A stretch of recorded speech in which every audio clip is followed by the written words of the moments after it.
Morning, guys. Happy Thursday. Back again with another content early in the morning, guys. Hope you guys are doing well. It's been raining cats and dogs over my side and all of that. So hopefully, you guys are doing well so far. Almost the ending of the week, almost weekend, and like I said, early risen, early bird, get the fattest worm. And not only that, in the midst of everything, we gotta give God thanks. Give God grace, give God the glory. Without Him, we don't have any health and strength, okay? And without life, where would we be? So, at the end of the day, people, we came to unpack our content early in the morning. So, to all the early risers and to the early persons are coming in from work and going out to work, big up your clean, ambitious self. But let's get unpacked in this content, so to speak, okay? And all of that. This is a case where a lot of these Indian students been going over the world and been missing for a while. There's also a case where they found a delivery truck on the highway, and it seems like the person ended up jumped in the lake of that sort. So there's a lot of these Indian students been coming and been missing, allegedly. They claim they don't know where they are and they don't know where they went missing and all of those things, okay? So I'm going to read from the best of my ability because, that's where most of the time I get most of my content, by reading, okay? And all of that. So let's dive in quick and fast. He called his parents to say hello from the GO train. Then this international student just disappeared. Family of Hamilton resident Sahil Kumar worry lack of camera footage impacting search. Sahil Kumar center with the suitcase poses for a photo with family and friends at the airport in India before his departure to Canada, April. The 22-year-old had just begun his studies in Toronto when he went missing on May 16, submitted. Okay. Nearly 2 weeks ago, after he left the GO train station in Hamilton, Sahil Kumar called his parents as he made his way to Toronto. He told his mom he was doing fine, missing her cooking, and would call again soon. That was the last time anyone heard from him. The 22-year-old international student from the North India state of Haryana had only been in Canada for 3 weeks when he vanished. Oh my. On May 16th, he left downtown Hamilton, where he shared a home with other Indian students and started his commute to get to class at Humber College building near Yonge and Bloor Streets. Wow. So all the way from Hamilton to all the way downtown Toronto. Isn't there a master in all of those places in Hamilton? Oh my God. Sometimes you see these Indian student people, they struggle a lot. They go so far, travel a lot. Oh. The surveillance footage later placed him near Yonge and Dundas after 1 p.m., walking with a backpack, wearing a white colored shirt and a black jacket. Then he disappeared. Kumar's family said he was exiting and excited about his future in Canada and had been weekly contact since arriving in late April. The last WhatsApp call between him and his parents were just minutes before his exiting Union Station in Toronto. He told us not to worry, that he was settling in well and would start working soon. His cousin Amit Singh, who lives in the same village in Haryana, told CBC Hamilton that call ended at 11:49 a.m. according to the police. His phone powered off at 1:31 p.m. 4 days later, Hamilton police issued a missing person alert for Kumar. It noted that he was unfamiliar with the area, had left his passport and laptop at home. Oh no. And might have been interested in visiting Toronto's waterfront based on online activity. The investigation is now being led by Toronto police. On May 26. They released a video they believe shows Kumar around 1 p.m. on May 16th near Yonge and Dundas, captured by security camera. Kumar family are worried that the most crucial and critical hours of searching for Kumar were lost in those early days after he disappeared. Oh no. We only learned on May 22nd that the case was being transferred to Toronto police, Singh said. That was 6 days after he went missing. He was last seen in Toronto. Why did it take so long? Well, let the rest of the minority, the people, tell you when their family member go missing, why does it take so long, allegedly. A delay, the family can't understand. The family also wonders why police can access more security cameras.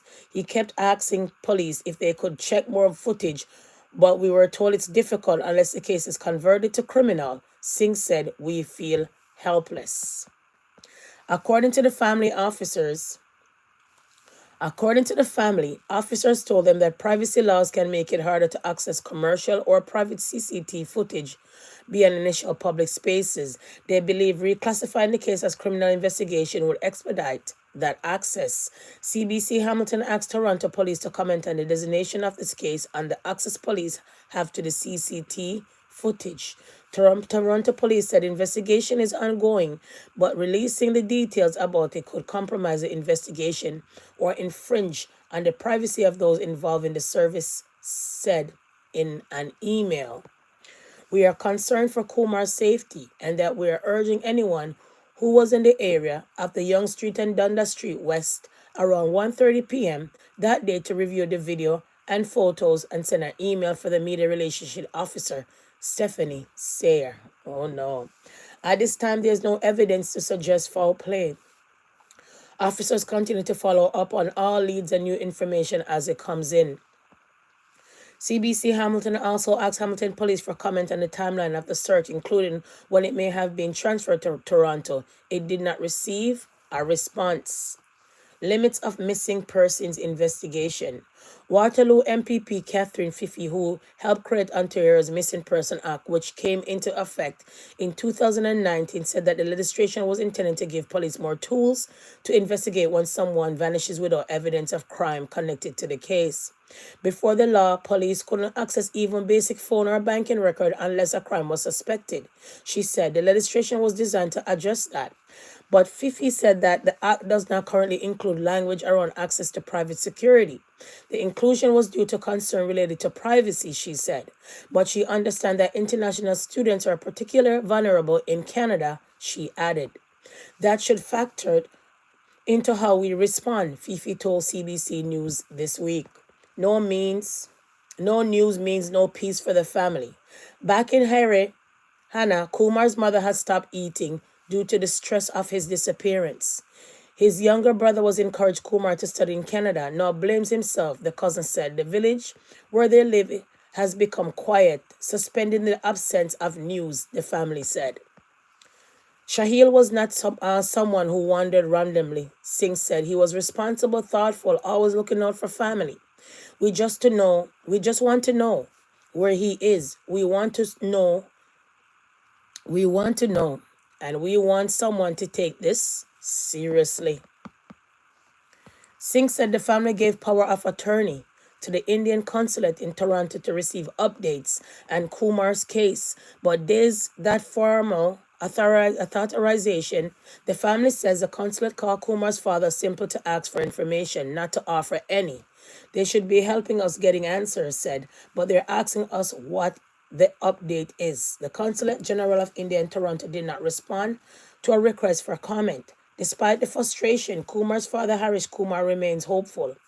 Whoever the authorities are, I have hope in them, he said in an interview translated from Hindi. People,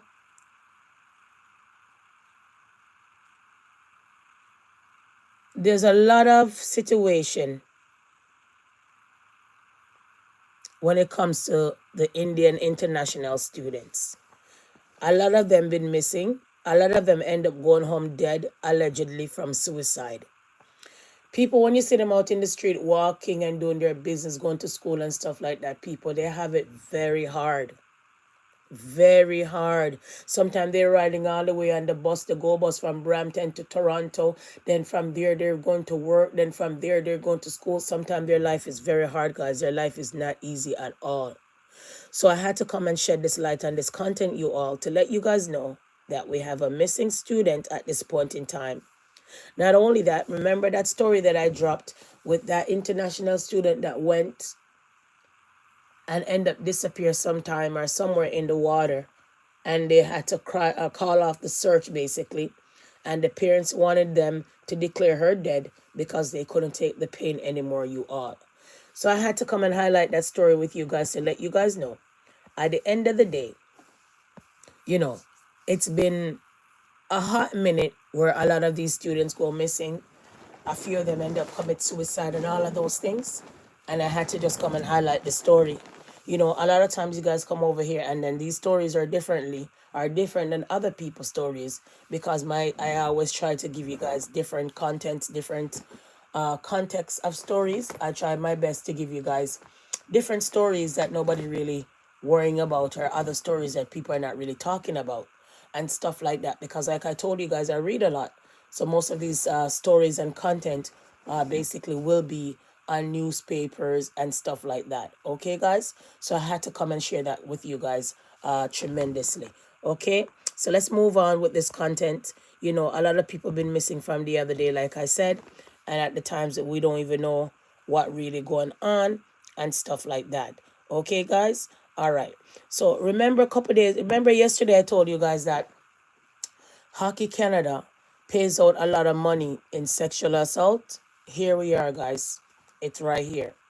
Okay, so Hockey Canada has paid out a total of 8.9 million to settle 21 sexual assault claims since 1989.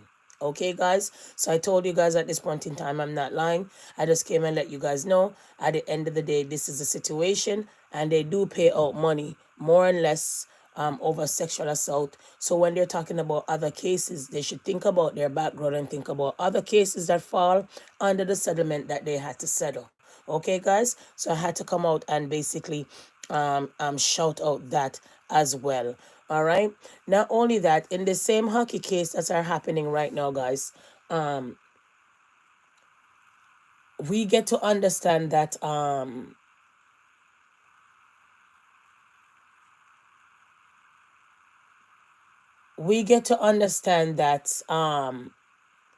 in the first place, the reason why the police did not why was the sexual assault case was closed in the first place. So we're gonna jump in that and unpack that quick and fast. Okay, all right. A warning, this next story includes some graphic details. The voices of 2 of the 5 hockey players accused of sexual assault were heard in a London, Ontario courtroom today.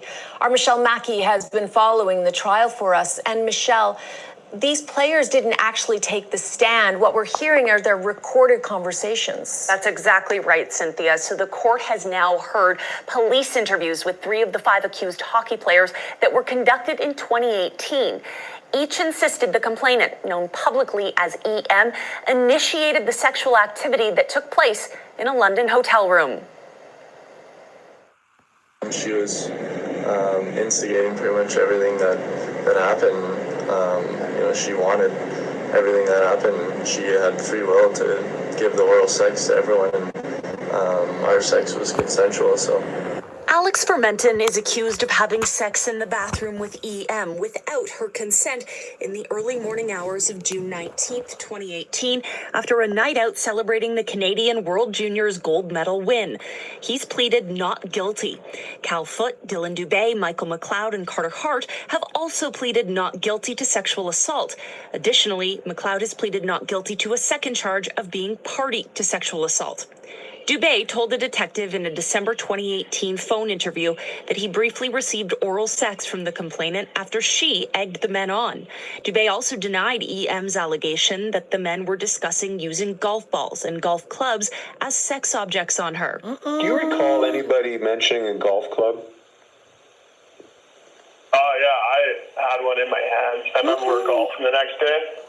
In McLeod's interview, he told the detective he wasn't expecting what happened, so took 2 videos of EM to ensure she was okay with it. So if this opportunity happened again, what do you think you would do? Probably just shut it down right away. The Crown then questioned the detective who conducted these voluntary interviews and eventually closed the case in early 2019. Now retired London police officer Stephen Newton. On the stand, Newton said he also interviewed Foote, but admitted he never interviewed any other players, never reviewed security video from Jack's bar prior to the interviews, never forensically tested EM's clothing from the night, and never saw the text McLeod sent to the group on the night in question asking, "Who wants to be in a three-way quick?" Wow. Under cross-examination, Newton agreed with McLeod's defense lawyer that he closed the case in part because he couldn't conclude EM was too drunk to consent in security videos of her arriving and leaving the hotel. Could you guys imagine? Could you guys imagine? So now the retired detective who dropped the ball in this case testify on the stand, guys. Say who? The detective that basically dropped the ball in this case testify, guys, understand. All right? Testify, understand, guys. All right? This is warning, a little bit strange and weird, but what can we say? So let's get into this part, all right? Correspondent Rick Westhead is covering the trial and joins me now from outside the courthouse in London, Ontario. Rick, what have we learned so far from Newton's testimony? Well, it was interesting. Detective Newton is now retired, but back in 2018, he was the lead investigator in this alleged sexual assault. And yesterday, he talked a little bit about that investigation. He said that he did an interview with EM 3 days after this alleged sexual assault. And 5 months later, he interviewed Michael McLeod, one of the 5 players who are accused of sexual assault. We had a chance to watch that 90-minute interview that Newton did with McLeod in November 2018 yesterday. And it was interesting for a couple different reasons. First of all, we know now that the night of this incident that Michael McLeod sent a text message to all the players on that Team Canada asking who was up for a three-way and to come to his hotel room if they were interested. But back in November 2018, the London police had no idea that that text message or any other text messages about the incident existed. And so when Detective Newton was asking Michael McLeod, why were players showing up in such large numbers in your hotel room? Remember, there was 8 or 9 men at any one time in that hotel room with EM. McLeod said he didn't know. He said he didn't know why they were showing up, and that he told a few guys that he had ordered some food and had a girl in his room. He also talked a little bit about the so-called consent videos that he filmed, and I'll just read you one of his quotes from his interview with Detective Newton back in 2018. He said, "We were all hanging out. We were drunk, but we weren't blackout drunk by any means. We all had our heads on straight for the most part. She wanted to do stuff with other guys. She got on the bed. She was naked at the time. She got on the bed and said, 'Who wants to have sex with me? Who's going to step up and have sex with me?' We were stunned by it." And then McLeod talked about how he filmed these consent videos because he was worried that something like this would happen, worried that a police investigation might take place. We expect that, in the coming days, we're going to hear more of the interviews that Stephen Newton did back in 2018. And, we'll see which of those we actually get a chance to watch in court. So, Rick, what comes next in this trial? How far along are we? Well, we're pretty far. We're well past the month mark now of this case. I expect that this morning we're going to have a chance to watch Alex Formanton's interview, another one of the co-accused players. He did an interview with police again back in 2018. It's interesting, this case, not only did the London police not obtain or even know about any of the text messages between these players when they did this original investigation, but Newton closed the investigation in early 2019 after interviewing just 2 players in person, Alex Formanton and Michael McLeod, and he spoke to another 2 players on the phone. So 4 player interviews, and then the investigation was closed completely with no charges. And that, of course, changed in 2022 when the London police reopened their investigation after news of this incident became public. Rick Westhead is TSN's senior correspondent. So you see how privileged these guys are? Police is calling, interview you on the phone for sexual assault. You sexual assault someone allegedly, and months later they interview you, and days after they interview the victim. So all the evidence possible would be gone. And now the officers retire and now close the case without even care, allegedly. These people are so privileged. Not only that, this victim also had a settlement when it comes to these 8, because remember I told you guys it was 8 guys a part of it.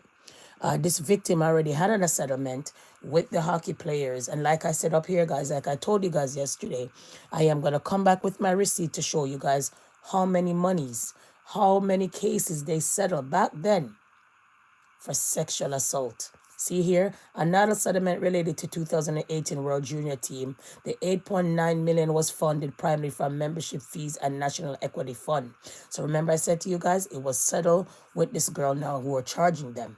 She had 8.9 million, right? Was a settlement of 8.9 million, settled 21 sexual cases, and that girl who they're on trial for right now, they end up had to be paying some kind of insurance, some kind of settlement out of their insurance. As you guys know, hockey is an organization, goes on donation, ways money. You cannot really track their money. You really cannot count their money because they're on charity case. That's what hockey started from, charity case. Because as you guys know, the history of hockey was black people when it comes to the history of hockey. And we can also go back in the history to say that at the end of the day, history of hockey and the black folks. Remember, hockey was always black people's sports, and until it was takeover by these people, and they take the sport and claim that this sport belonged to them and stuff like that. Okay. Remember, like I said, the Colored Hockey League was in Marty times, began in 1895 rather. Okay, so if you guys don't know about the colored hockey team that was here from the longest time, stuff like that. Hockey never just started, people. Let me give you guys a history since we're talking about that, because I like when you guys come over here, you guys could learn as well. This was hockey. What hockey was always about. This was always hockey. Okay, this was hockey, all about. Hockey was always a black sport until it was taken over. If you guys didn't know the Black History Month and the Colored Hockey League, if you guys didn't know about it, because only a black man nowadays is, back in the days we play with stick, if you guys don't know. All right, guys, so the sport was, hockey was founded upon the black race. Okay, hockey was the Colored Hockey League until now the white folks take over hockey, take it for themselves. When a black person join hockey, if you're not careful, you're taunted and bullied out. So if you never know your history, hockey started from the black folks right here. And I had to give you a history, had to come with the receipt, had to give you the true divine of the sports if you didn't know. Running on. So where were we, guys? We were talking about here. We were talking about the hockey situation, what's happening now, the retired policeman. How did he do his investigation? How come he dropped the ball in the investigation? How come he wrapped up the investigation so fast, moving fast forward until they had to reopen the case? So this is a tragedy. This is disturbing, but what can I say? What can you say? Okay, guys, wrapping on, moving on in the content, all right? Okay, so running on in the content, guys. Now, remember I said to you guys yesterday that if you drive on the 407, it's going to be capped. It's going to be canned. No more Jose, no more paying on the 407 toll starting June 1st this year. No more paying on the toll, people. June 1st in a couple of days from now. No more paying on the toll, guy. The toll Ontario is removing pay toll off Highway 47 East starting on June 1st. So if you're going on the toll East starting June 1st, well, pack up your wallet, pack up your change, pack up everything. You won't be getting any letter in the mail that you owe the 407, okay? And all of that. Remember, at times when you owe the 407, you cannot even renew your license plate and all of these things. So starting in June, you don't have to pay any 407 starting in June. Right now, the 407 is going to be canceled anytime soon, guys. All right. So I had to come and shout out that quick and fast. Let's get into some more stuff. All right. From there, guys, we want to end up. One second. One second. Okay. From there, guys, we want to head to actually here.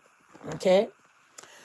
Toronto private college director fined more than 400,000 for failing to pay wages to 14 employees. They maybe think this is a third world country where you think that you end up people work and you don't pay them. You end up getting a big fine. So all this time, these private college, like I tell you guys, people call them mushroom college. You could be dunce as a bat. You go there, they will take your money, and after that, sometimes you can't even find work allegedly.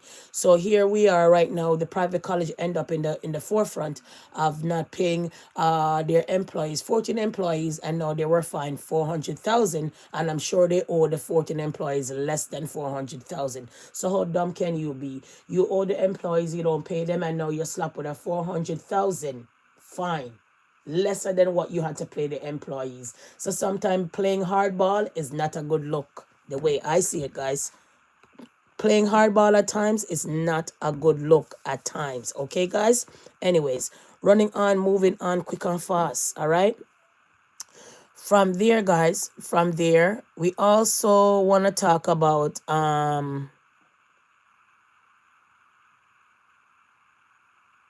one second. From there, we want to talk about here. All right? Right here. So we get to understand that there's something going on with Thickianna and Zoom and all of that. But we have everything at the ending to talk about it. So I'm going to come back and talk about it after we wrap up our content quick and fast. Okay, guys? So let's unpack all of this. And then we're going to talk about the Thickianna situation and the Zoom situation in a second. Now, Brazil sues China car maker BYD over slave-like conditions.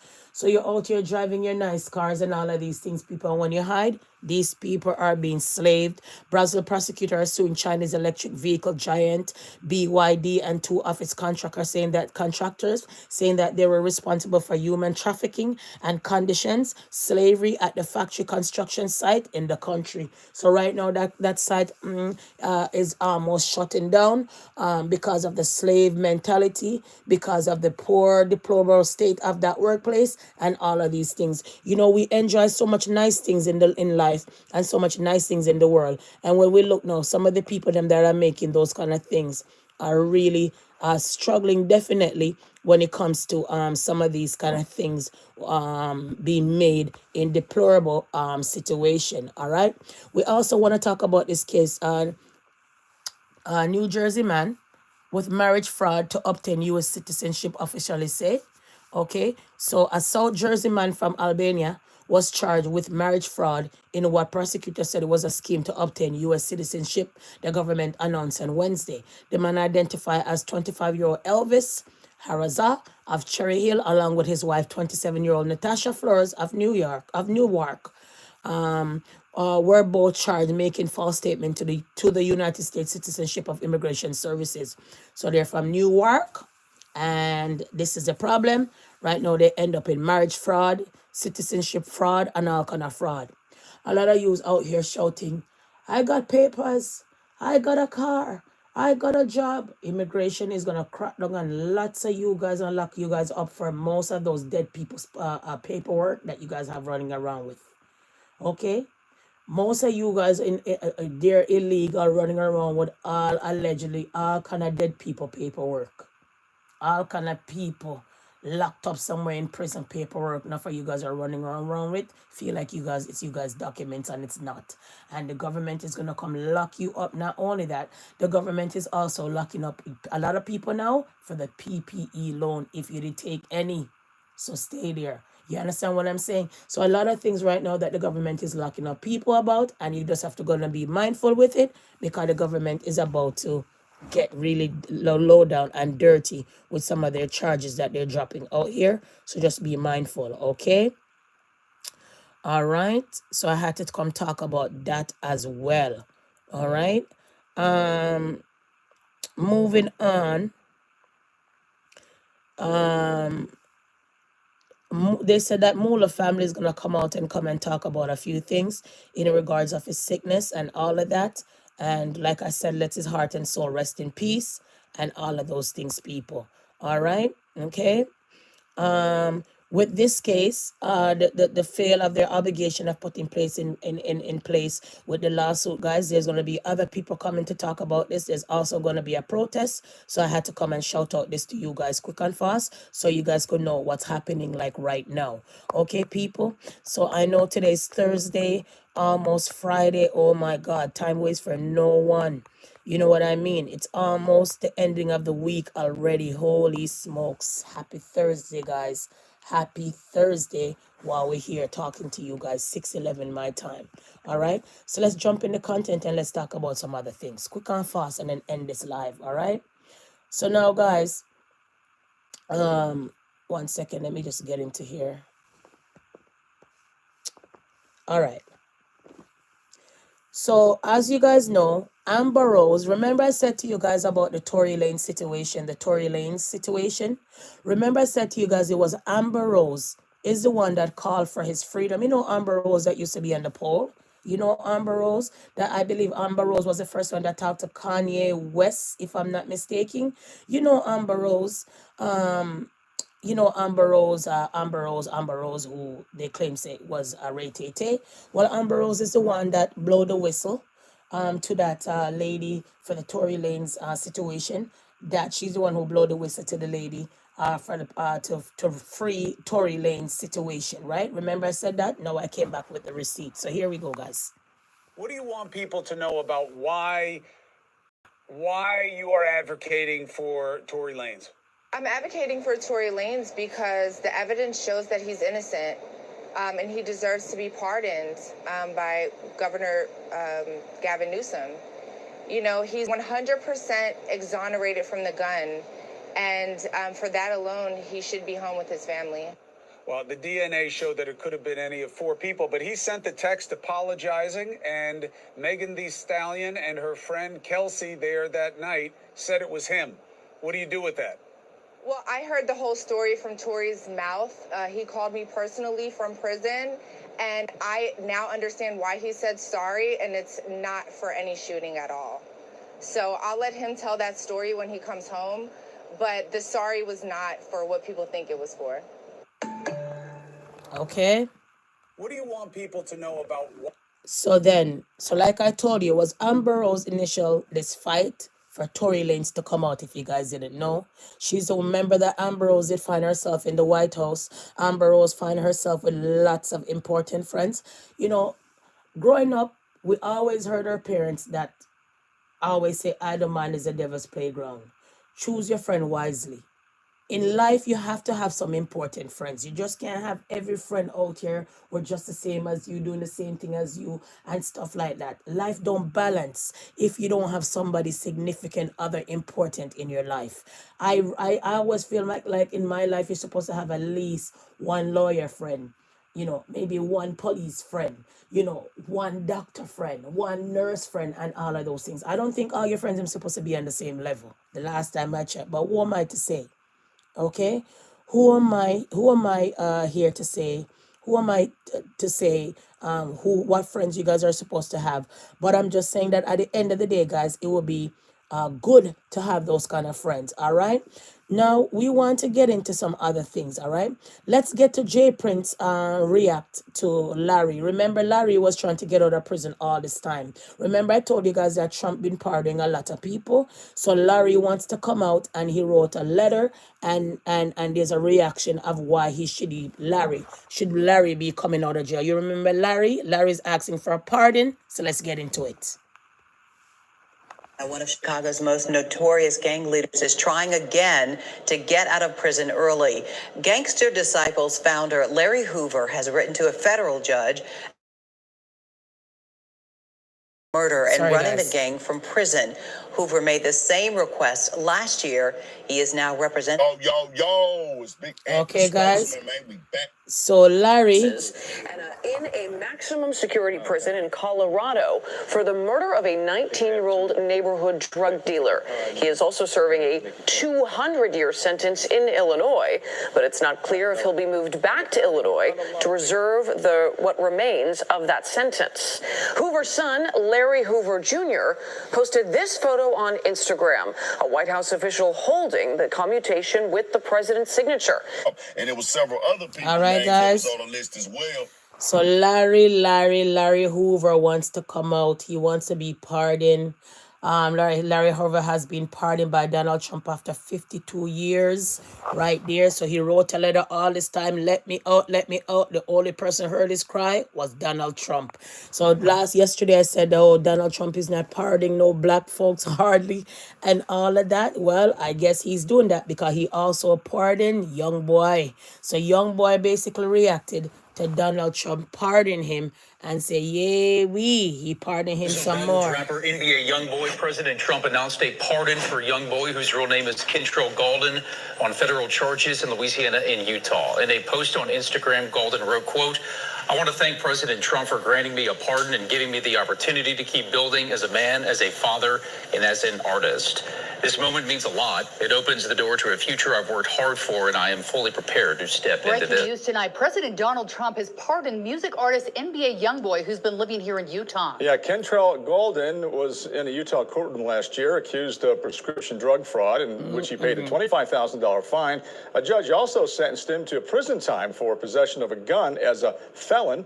Gaulden posted on social media thanking President Donald Trump. It's Big Ed, the spokesman. All right. So a lot of people have been pardoned, including the police officer, gonna be pardoned for the George Floyd situation. Not only that, they did drop everything from the police station in regards of that, everything that was disbarred when it comes to diversity, inclusion, and all of that. So there's no investigation now into the Memphis Police Department no more. So then when you really think about it and all of that, that Chauvin, a police officer, is up for a pardon after the George Floyd situation. Remember I told you guys that that man never went to prison for killing George Floyd. Remember I told you he never went to prison for kneeling on George Floyd's neck. He went to prison for what he didn't do. Why did he go to prison? He went to prison for not rendering aid. Would you guys like me to pull that receipt back up? Because I could go for it. Okay, let me find the receipt and show you guys one more time. Because I get a lot of people maybe say, yeah, they understand what I'm saying, but most of the time they don't even watch the content that I dropped all of these evidence in. So remember, I told you guys that George Floyd, okay, was not George Floyd killer. Okay, let's get the receipt here. George Floyd, all right? Let's see if I could find it. George Floyd juror speak. That's where it's at. And they spoke about years later. Okay? Let me see if I could find it.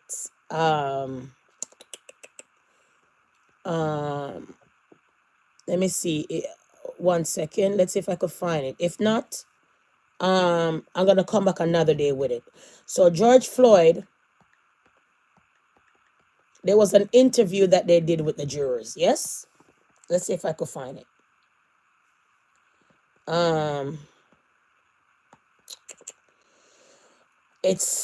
I dropped it last time, but okay, I would have to come back with it another time. I got it somewhere. I just can't remember where I kind of have it in the file. I'm looking at it on my own right now, but I just can't find it. But I knew that the juror did speak. I dropped that last time. They spoke to that guy in CNN. I don't remember his name, the one that got fired from CNN. They had an interview with him. If I could remember his name, then that would have pulled up right away. About the officer, but I just can't find it at this point in time. But they had an interview and they discuss why they basically found him guilty. It wasn't because he killed him. It's because he never rendered aid or rendered care. All right. I can't find it here, but when I come back either tomorrow, I will find it for you guys. All right. The alternative juror spoke. I don't want to talk about her, but there was a juror that there was an interview. Like I said, I spoke about couple times in the past, and they told you exactly why Derek Chauvin was jailed and and got time. It wasn't because he killed him. It's because he never rendered aid. He never rendered no medical aid. So that's the main reason why he's in prison, and he's going to be getting a pardon anytime soon. All right. So as soon as that come to mind of the guy what I'm talking about, can't remember his name. It was a CNN, the guy on CNN did that interview, right? But I just can't locate it, guys. I just cannot locate it at all. Okay? It was a whole conversation and it was a big interview, all right? And I just can't locate it, but one of these days I will locate it and come back and tell you guys and stuff like that, right? Yeah, I can't really locate it, but the next time I will, and I will come back and let you guys know what is it that I'm trying to let you guys know about the George Floyd situation. But like I said, if you watch my content, I did hear that situation before and stuff like that, and I'll let you guys know exactly why they basically locked him up. Okay, so it wasn't because he killed him. It was just because he never basically rendered aid, and that's why he was locked up, but yet still he's going to be pardoned anytime soon. All right, so we also want to get into another story where a sergeant basically is jailed for massive child sex abuse, and we want to get into that case quick and fast. All right. A former surgeon behind one of the biggest ever child sex abuse cases in France has today been jailed for a maximum term of 20 years. The 74-year-old was found guilty of raping and sexually abusing 299 children. With an average age of 11 over more than 2 decades, the patients were attacked while under anaesthetic in the hospitals where he worked, the hospitals that knew he had a conviction for child pornography. It is hard to comprehend the scale of Joël Lescornic's abuse. Each of these silhouettes represent a child whose life he irreversibly changed. They turned to the surgeon for treatment. Instead, they were harmed. At least 299 victims sexually abused. There are so many, there's no space in the courtroom. They have to walk around the corner to a special auditorium. Timberly was 9 when she was attacked. He's a monster. There's no other word for him. He's a real monster. He's sick. I hope he never comes out. Today, they learnt the fate of the devil in the white coat, as he became known, but it was not the result they hoped for. With time served, he could be released in less than 10 years. It led to fury and despair. At the court, they explained like he was not an exceptional case, so how many victims we need to have an exceptional case? 300 people is not enough. How many more we need? We will expect that he will never get out. And so it's like we suffer enough all these years, or these few months, and it's another suffering today. Lescornik, who used his position as a surgeon to access children, admitted all the charges in court. Defence lawyers were asked if he should ever be released. Mr. Lescornet didn't ask to be released. Never, never, never. But the law is the same for everybody. And what is very important in France... And he's set to go on trial again after even more victims were discovered. But unless the French law changes, he won't serve any more time in jail. Zoe Martin, 7 News. And you guys never heard about that. But there's so much things in the world that we heard about, but never heard about that doctor. Never heard about him now. Molesting children, pregnant children under medication. Could you imagine? So people, at the end of the day, like I said to you guys, all right? I believe that CNN guy name was Don Lennon. Let me see if I could pull up what I was trying to tell you guys, all right? So, George Floyd. 1 second, guys. Let me find it for you guys.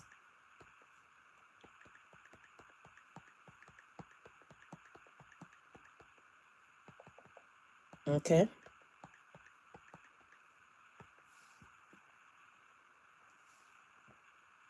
All right.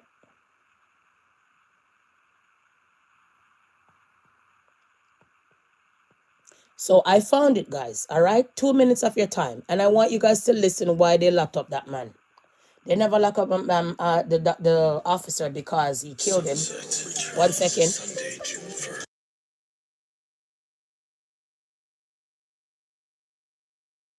Hearing more from the jurors who convicted Derek Chauvin of murder.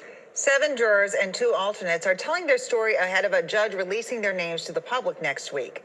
Chauvin was sentenced to 22.5 years in prison. The jury found him guilty of second-degree unintentional murder, third-degree murder, and second-degree manslaughter. The jurors spoke with CNN's Don Lemon about their experiences. The juror who brought them all together spoke to our Reg Chapman about their process and their fears about going public. 7 jurors and 2 alternates opened up to CNN's Don Lemon about how race had nothing to do with their decision to charge Derek Chauvin with the killing of George Floyd. Not at all. Race wasn't even ever mentioned in the 3.5 weeks that we were in that courtroom. And it was never mentioned during deliberations. I don't 1 believe. second. Coach, mentor, and former juror Brandon Mitchell says he wanted to help other jurors deal with the spotlight they are about to experience. I was there, helped put it together. So he says inside the deliberation room, jurors were so focused on the judge's instructions. So that was the juror. That was the interview, guys. That they came and spoke about. 1 second. That they came. I'm trying to find the full interview.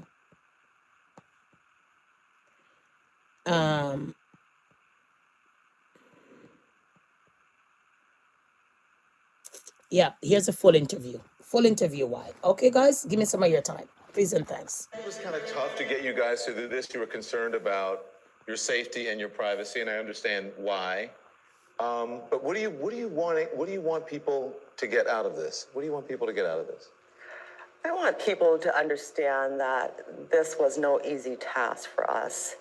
I felt like it was my civic duty to step forward and represent.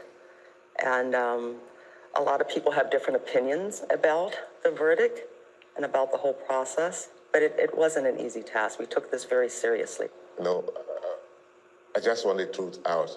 People are talking and saying stuff out there which are not true. People are saying that we were pressured to give that verdict that day. Like, there was a pressure on us to convey it, which was not true. Hey, Joshua.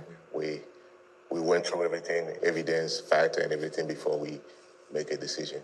I think there's a lot of misconceptions out there about, how could we have not known what was happening outside of the deliberation room or the courtroom even, because a lot of stuff was happening. So we're not going to drag it out. I want to get to the point. 4 of the big, and then this whole small one too. Just a paper and... You had no idea. So we want to get out. And so we want to get to the part where, like I said to you guys, they never locked up this man because he killed George Floyd or kneel on him. They lock him up because they found him guilty because he never rendered aid. So that's why you see that Donald Trump is going to pardon this man. Give me a second, all right? So listen for yourself. We spent a lot of time there. We spent a lot of time going through all of our notes and the different testimonies of people. And so that one took a long time to discuss. So out of all that, there were how many not guilties? I think it was 5 at See? first. And then 5 out of the 12. And then undecided? I don't remember. I'm not sure if there was even, there may have been one undecided. So do you hear? So in George Floyd situation in this whole jury, 5 of them did say not guilty out of 12. And it's one person came and said, can he be found guilty for not rendering aid? And that's when they say, okay, guilty. They never found him guilty because he killed that man in front of everybody, squeezed the hell out of him while he was bawling mama. Not at all. These people that don't look like us most of the time, 1, 2, 3 black person and the rest of them were white folks. They don't really care about you. Oh, when you're dying, they ask what happened next, what happened before, what happened then. So they never convicted this man because this man killed his brother. They convicted this man because this man didn't render aid. If you watch this whole interview, it will tell you there. It will tell you. It's right there. So let's continue. And 4 not guilty. Not guilties. Initially. We got to the point actually that we realized for charge 2. Listen. At some point, I think it was Jody. I'm pretty sure it was Listen. Jody. Said, wait a minute. Does the intended act of harm have to be the death of George Floyd? I told or can you. it be him not providing the life support? What did I say? And it was like all of a sudden light bulbs just went on for those people, I think, that were undecided or on the not guilty side. Yeah, go ahead. I want to hear from you, Jody. Why is it you brought that up? What did you? I brought that up because Tell me what you brought up and why. I brought up to the fact that this is not what he did, but See? more or less what he didn't do. What did I tell He you? did not provide life-saving measures for George Floyd when he knew that the guy was in pain or needed medical attention. Even the firefighter that was off said, checked his pulse. Well, then they checked his pulse and they said, well, do you want to do anything? No, we're leaving him here. He had ample. So did you hear it for yourself? So what did I say to you guys from day one? They did not lock that up and imprison that guy because he killed him. Did you not hear? They locked him up and imprisoned him because he didn't render care and render aid. So Donald Trump is going to pardon that guy, the police officer, and everything is going to be over. So all of that Black Lives Matter, all of that protest is just going to go down in vain. Even with the DOJ the other day with the investigation that they stopped right now, nothing gonna come out of that. That Brian Taylor, that guy in the Staten Island, all of these situations, all of these cases are over with. So when you really think about it, guys, a lot of times the criminal system is not for us. So I had to come and share that with you guys. I didn't want to look for it another day. I didn't want to come and share with you guys another day. I wanted to share it with you guys now, since I'm on the content now and speaking about it now. Okay, guys? So if you didn't know, I had to share that part. I said I was wrestling with myself, where to find it. But then when I sit down a little bit and figured out who was the interview with, then I had to say, okay, you know what? This is what happened. This is what's going on. All right? All right. So when you really think about it, people, it's troubling and disturbing to know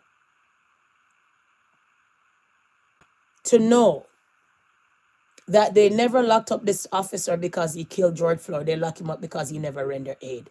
All right, guys. So all of those things in one content, guys. All right. And all of that, I had to just come and tell you guys, so to speak. Okay. I just want to see what this was.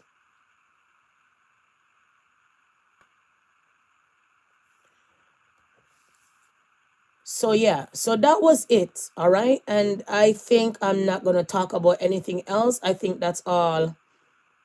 And stuff like that. I guess, yeah, that's about it. You know, the content is going to run out anytime soon. It's almost an hour. So I'm just going to wrap up this live. Yeah. But I want to tell you guys all about that, and I had to come and share that with you guys. People have been missing out here, people, for a lot of time, been missing for the longest time. And the content was about a missing Indian student that came in the country for 3 weeks and missing, disappear out of thin air. So that was the content was all about and stuff like that. His name is Sahil Kumar, vanished downtown. From he called his family member, the last call he had with his mom, he ended up vanishing, all of those kind of things. So that's the content that I had to come and share with you guys today. Not every day I'm gonna have up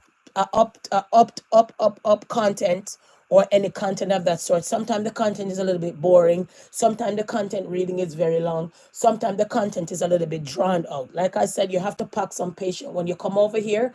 At times, it's not going to be smooth and how you think when you come over here, the content is going to be smooth. Sometimes I'm going to stop. Sometimes I'm going to interject. Sometimes I'm going to talk a lot. Okay. So that's what my content is all about most of the time over here as well. All right. Not only that, guy, we get to understand that Zoom and Thickianna basically is addicts. We get to understand that one of Zoom family member was killed allegedly by the police. I have to say allegedly. Everything is alleged because people upon here are all bad people. Nobody no good no more. Everybody's a gunman, bad man, know somebody bad, all kind of story. And I don't want to get drawn up and get caught up in you guys at times savageness. You understand what I'm saying? But nevertheless, Thickianna had a lot to say in regards of Zoom, and Zoom have a lot to say in regards of Thickianna when it comes to the little underage boy that Thickianna was sleeping with, who got unalive. All right? So we get to understand, say, he claimed that he has nothing to do with it. Thickianna said that, they were very close, very kind to each other. When the boyfriend dropped out, she never heard from them. They were just side-eyeing her. All these kind of things. All of these kind of situation.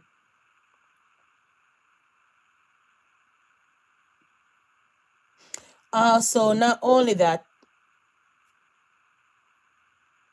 there's some kind of son that they claim that Thickianna have. They claim say it's not Khalif one and all these kind of situation.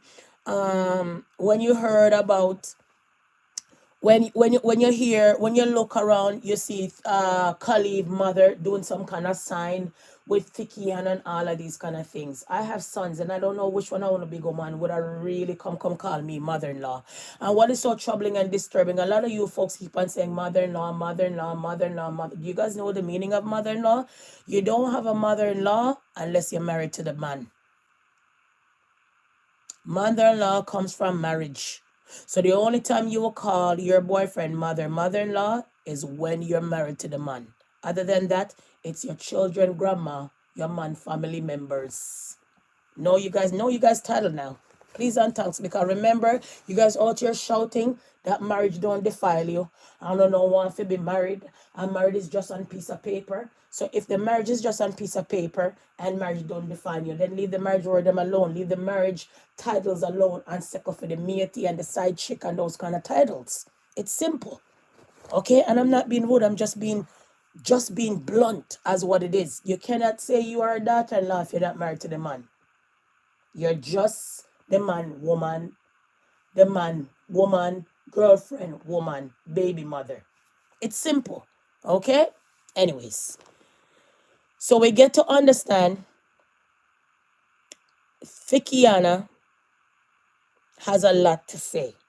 Okay? When it comes to this situation. All right? Okay? And stuff like that. So let's get into it. A second. Let's get into it for a second. 1 second. I'm gonna mute you guys for a second.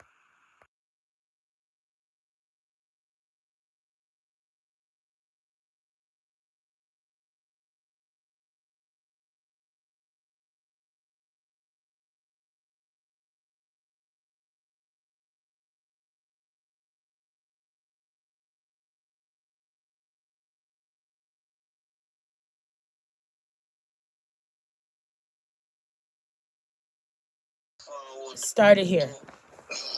Getting hold on pan up on me yard a Rockford. Me yard me the police them of them normal routine check.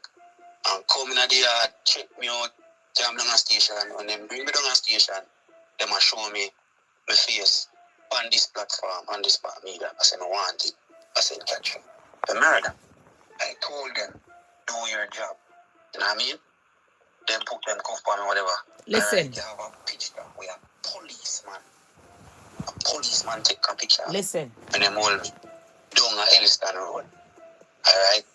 We go Central, spend Friday, Saturday, Sunday. Yeah? Go Spanish Town Monday.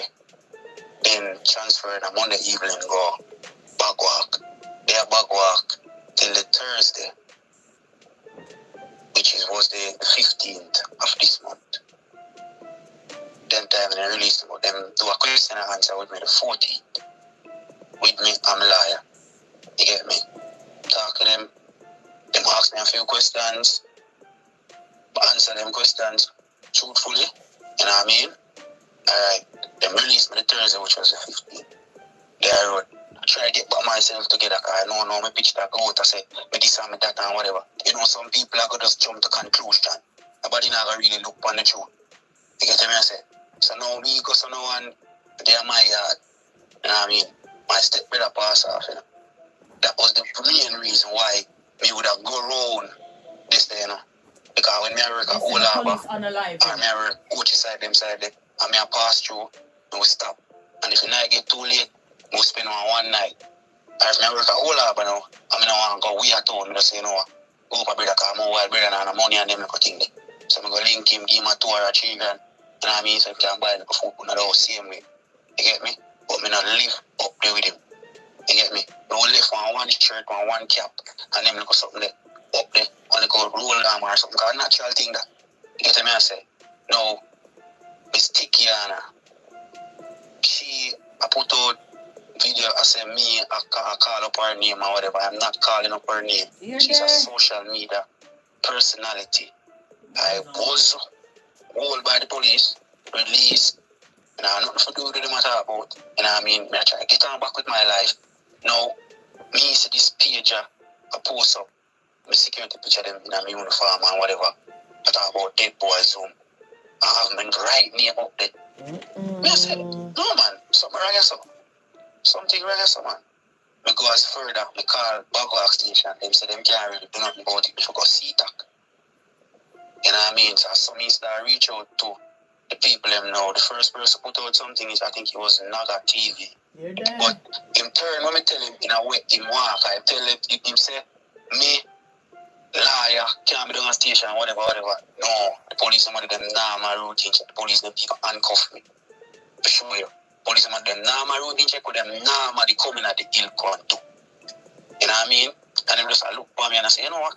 I can't go 2 weeks, then can't me one next to you. You know what I mean? Because me never have my ID.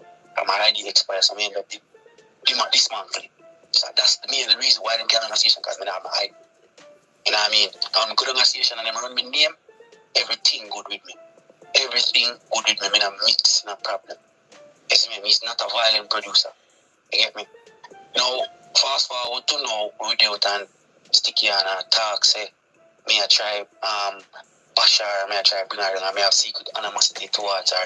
I do not have no secret animosity towards her because we don't know her like that. We don't know each other like that. She said you're not very close. Just somebody who she see. And me past one conversation, a full-blown conversation with me and her have. And she's supposed to have them thing in a supposed to chat or whatever. I don't know because of them type of people. She is a vlogger.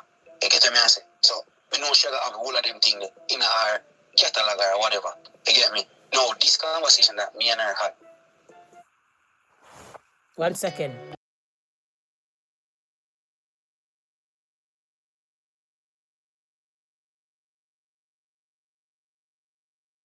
Dip on the internet with my profile.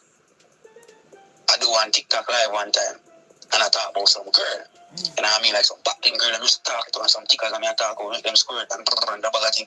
She come cross on the live, be a smiley face and be a heart and I talk about it look like your body sweet, very.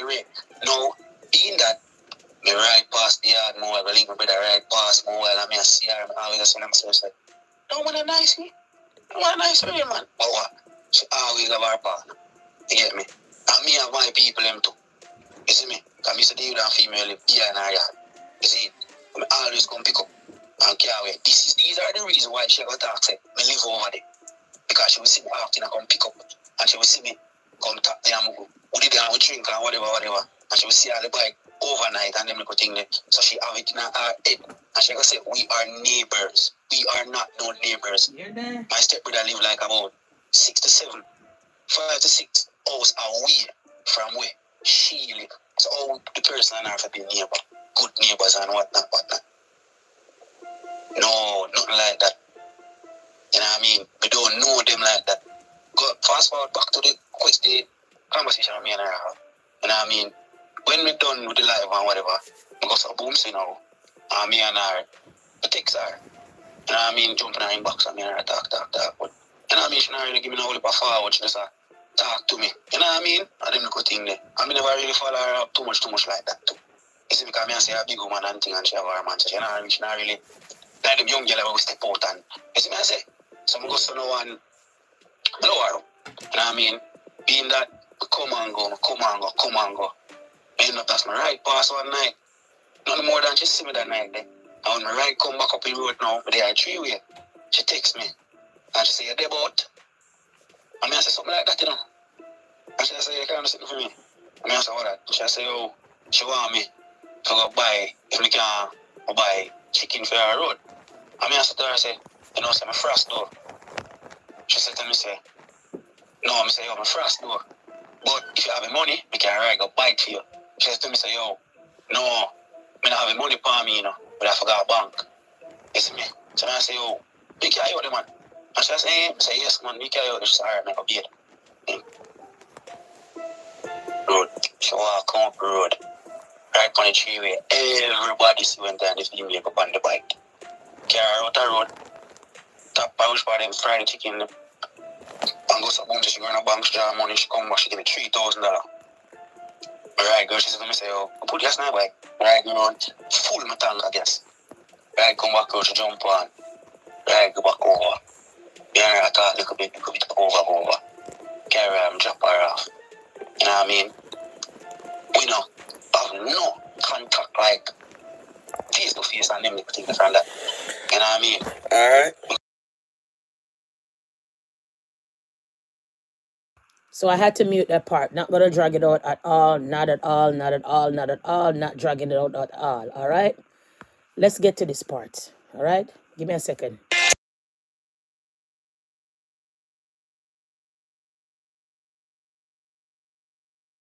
You would think such a thing like that.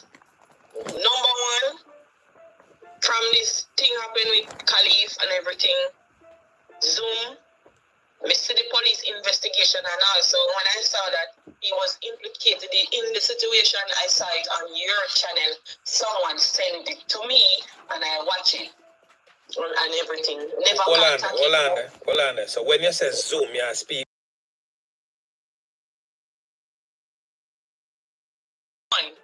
And say,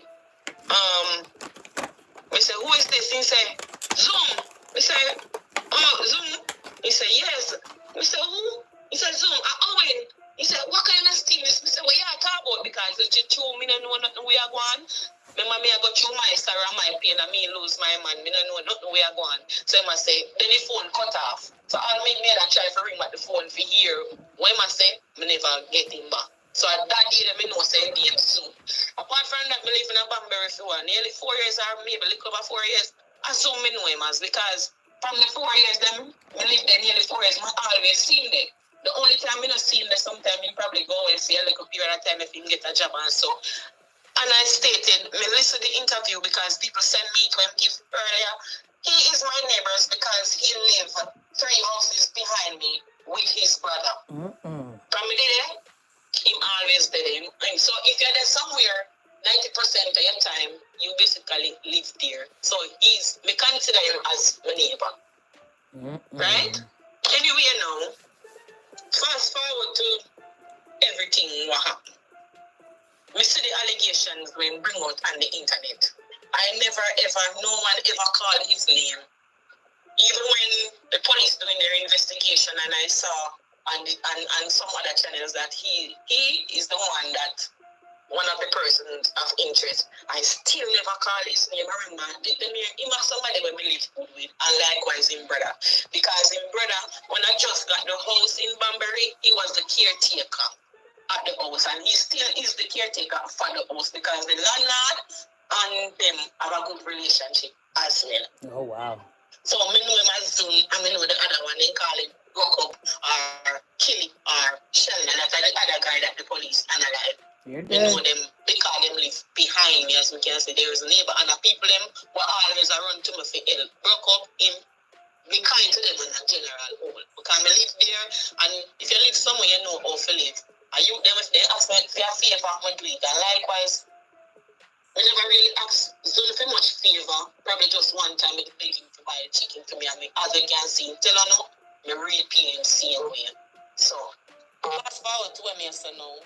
Come out now. When me see the allegations about him yesterday, me like that saying who call his name and never came on any platform or even call his name or even message him or contact him from this whole investigation been going on. Remember, police are carrying out them investigation, them advise me to leave the community. Me not have no business to even interfere in a nothing at all. No matter how close me and the person is, if the police are doing them investigation, me have to keep my distance, right or wrong?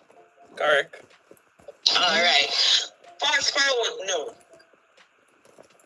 Few days ago, I see one profile under my page, or me post me deceased lover page, comment dead boy. You're there. Dead boy. Page comment and say dead boy.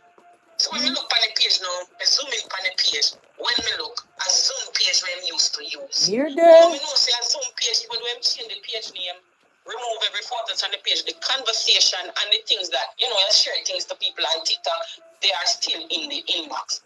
When I saw it, I realized, I Zoom. So I quickly screenshot it, and screen record it, and go in the inbox and record everything, because I see much I have to clear it in tracks.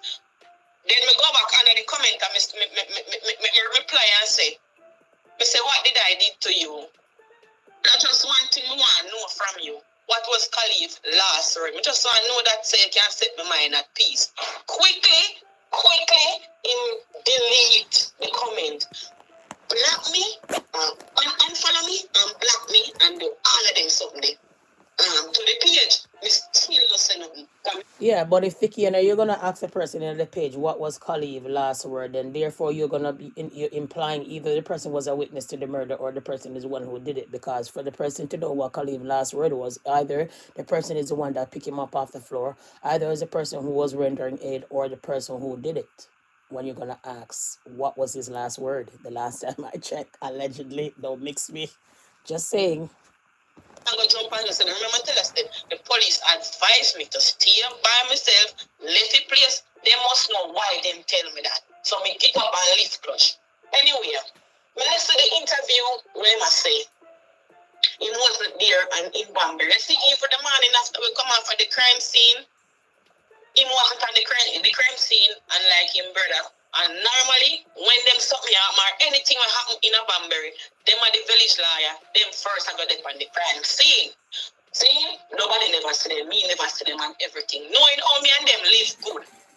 The only thing I observe is that to how me and the two of them live good, because we live good as neighbor. They would have normally try to come support me in every little thing or try to come inquire what I want, and all I know me not see them. Me not get a call from Zoom neither. That is unlike Zoom, because as I say, we live down at the flat there, so we live good as neighbor and we look out for them for each other down there. So when me say everybody else except them, I say okay. Me don't know what I want, so maybe just go and go through me. I go through. Me not penny them same way. Anyway, fast forward now before when we see when the police them go around here and analyze his step brother and whatever, I observe say Zoom proceeded to delete all his social media pages, remove all his photos, take down everything, changing page name 100 times, Me just say 100 times just to put emphasis, and I really 100 times. But then when he take off everything, he's still private. He still do everything. All this time, me still not unfollow him. Me still not unfriend him. Me still not have an animosity towards him because police are investigating the situation. I can't him and I must him. So me now gonna take it up on myself to go bring no secret animosity towards him because, like I said, him and the guy, him and we no live bad. So if anything, Zoom couldn't call me. Even I don't know why he would have think say we the on social media put up things about him. We don't know why or what guilt they on him it seems or what haunt him while they just on top of what me I got through. I wouldn't expect Zoom would have come where me and them live and do this to me.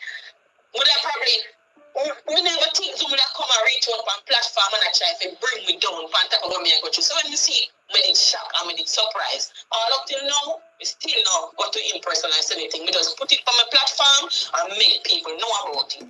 Fast forward to when he was saying, him no dear Banbury all long. No go so. Him the dear Banbury even. Him the day when yesterday night when Khalid come at the skate land, he was in the skate land too. He was there.